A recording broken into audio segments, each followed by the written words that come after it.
Hey folks, Mrmathblog here, and this quick lesson is on factors and multiples and how to tell the difference between them. So I think we'll get to that in just a little bit, you guys. So it's the same Common Core strand, you guys, cc.4.0a.4, not 0, OA, that's an O, letter O, dot 4, okay? And our essential question is how do factors and multiples relate? So I think by the end of this lesson you will be able to distinguish how they relate to each other. All right, so building blocks are sold in sets of 3, 6, 8, and 12. George wants to make a display with 3 blocks in each row. Which set could he buy if he wants to display all the blocks? Okay, so here's one way to do this, you guys. Products and multiples are related because the product of two numbers is the multiple of each number. So for example, if I did 5 times 3, you guys, the product is that 15, and 15 is a multiple of both 5 and 3.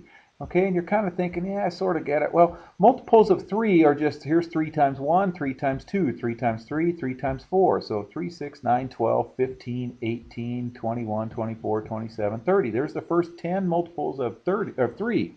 The first 10 multiples of 5 are 5, 10, 15, 20, 25, 30, 35, 40, 45, 50. Okay, so they have this multiple in common right here. So that it's both a multiple of both 5 and 3. 15 is right here, okay? And then we can say that 3 and 5 are called the factors of 15. There's some factors of 15. All right, so let's go ahead and start breaking this down here. So how many blocks are going to be in each row? Let's go see. George wants to make a display with 3 blocks in each row. So 3 is going to go right here. How many blocks are sold in each set? Okay, so 3, 6, 8, and 12. That's what goes in those two blanks right there. All right, so here's one way. One way is to tell whether 3 is a factor of these numbers right here. So is 3 a factor of 3? In other words, does 3 go into 3 evenly? And yes, it does. I get a remainder of 0, so yes, 3 is a factor of this one. Is 3 a factor of 8? No, it's not, because 3 doesn't go into 8 evenly. I can't multiply 3 times something without getting a remainder. I want a remainder of 0, so no, it's not a factor of 8. Is 3 a factor of 6? Hopefully you can see that that's a yes. Is 3 a factor of 12? That's a yes also. If it is a factor, that means 3 times some number will get me this number. 3 times 4 gets me that number. Over here it's 3 times 2. Over here, 3 times 1 equals 3. So yes, no, yes, yes. Okay? So that's one way to do that, you guys. So 3 is a factor of 3, 6, and 12. So George, and I didn't answer this, I should have. I did in the second part, you guys. So which sets could he buy if he wants to display all the blocks? He could buy the sets of 3, the sets of 6, or the sets of 12, okay? Because 3 is a factor of all those. All right, here's another way, you guys, is to find multiples. Let's make a list of the multiples of 3, okay? So since we want to do it in rows of 3, 1 times 3, 2 times 3, 3 times 3, 4 times 3, 5 times 3, and so on and so on and so on, okay? So if you look at these, 3 is one of these multiples of 3. 6 is one of the multiples of 3. 8 isn't. 8's not one of these numbers right here. And 12 is a multiple of 3. So 3, 6, and 12 are all multiples of 3. So George could buy sets of 3, 6, or 12 blocks. Okay, so I like that way better, but whatever way's it's okay. Okay, so recall when you're doing 5 times 3 equals 15, the 5 and 3 are called factors of 15. 1 and 15 are also other factors of 15 because 1 times 15 equals 15. Okay, and then 15 is the multiple of both 5 and 3. All right, so I can use the factors of one number to determine if one number is a multiple of another number. So for example, 12 is a multiple of 3 because I can do 3 times 4 to get 12, but it's not a multiple of 5 because I can't do 5 times anything to get 12. So 12 is a multiple of 3, but it's not a multiple of 5. Therefore, 12 is not called a common factor of 5 and 3 because it's a multiple, I'm sorry, a common multiple. Sorry, you guys. I'm sitting here reading something and I'm looking at something else. 12 is not a common multiple of 5 because 5 doesn't go into 12, only 3 does, so it's not common. Common multiples are multiples of 2 or more numbers, like 15, for example, is a common multiple of both 5 and 3 because 5 and 3 both go into 15, so it's a common multiple. All right, so let's find common multiples. Here's an example of finding common multiples. Okay, so John works every 3 days and Julie works every 5 days. If John works June 3rd, and he does it every 3 days, and Julie works June 5th, and she does it every 5 days, on what days are they going to be working together? Okay, so here's a calendar right here. So I did this calendar, and then I'm going to underline all the multiples of 3 for John in blue, and all the multiples of 5 in red for Julie. Okay, so here's all the blues.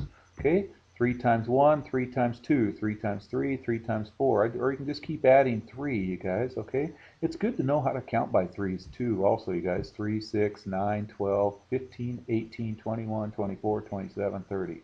Okay, it's also good to know multiples of 5, you guys. 5, 10, 15, 20, 25, 30. Okay, so John's all underlined in blue, and Julie's all underlined in red, and so when they're going to work together is when they're both underlined, when they both got a blue and a red, so they're going to work together on the 15th and the 20th, it looks like. Oh, I shrunk it up a little bit. So the common multiples have both colors underline them. So the common multiples are this number here, 15, and then this number here, 30. Did I say 20? I meant 30. Okay? All right, so those are the common multiples. So therefore, John and Julie will work together on June 15th and June 30th. Okay? Out of all those days they'll be in the office, they'll only see each other on those days. Okay, let's try these, you guys. All right, here's the difference between factors and multiples. Is the number a factor of 6? So write yes or no. And is the number a multiple of 6? Write yes or no. And you're thinking, which one's which? Well, factors of 6, you guys, are, because 1 times 6 equals 6, and 2 times 3 equals 6. So it's the numbers that multiply that get me 6. Multiples are, 6 times 1, 6 times 2, 6 times 3, 6 times 4. So are any of these numbers? These are the factors of 6. Okay, I see 3 up there, I see 6 up there, I don't see 16 or 18 up there. Okay, so definitely yes, yes, no, no. There's a email from Mr. Hand. I have a teacher who's a teacher friend who's Mr. Hand. Let's see, so is it a multiple of 6? Okay, so here's 6, 12, 18, 24, so that's not a multiple of 6, but that one is, that one's not, and that one is. Okay, you see the difference, you guys, between factors and multiples? All right, here's how I figure this out. What's the difference between a factor and a multiple? Factors are about division, while multiples deal with multiplication. Okay, so if you think of multiples, 6 times 1, 6 times 2, 6 times 3, those would all be multiples of that right there. Alrighty, so let's do one more, you guys. Bob is planting a garden. His garden is divided into equal pieces, each measuring 8 feet in length. Which could be the total length? Whoops, I spelled length wrong. Let me go fix that little rascal. Sometimes my fingers get typing too fast. L-E-N-G-T-H. Let me go back. L-E-N-G-T-H. Okay, so he each divided into equal pieces, each being 8 feet in length. So which could be the total length of his garden? So he's going to do in 8 feet intervals, you guys. So this question is dealing with multiples of 8. So 8 times 1, 8 times 2, 8 times 3, 8 times 4, 8 times 5. Which one of these numbers grabs one of these numbers right here? And hopefully you can see that it's that one right there, choice B. Okay, I hope this helps you guys. I hope it helps between the factors and multiples. And take care. I'll see you in the next video.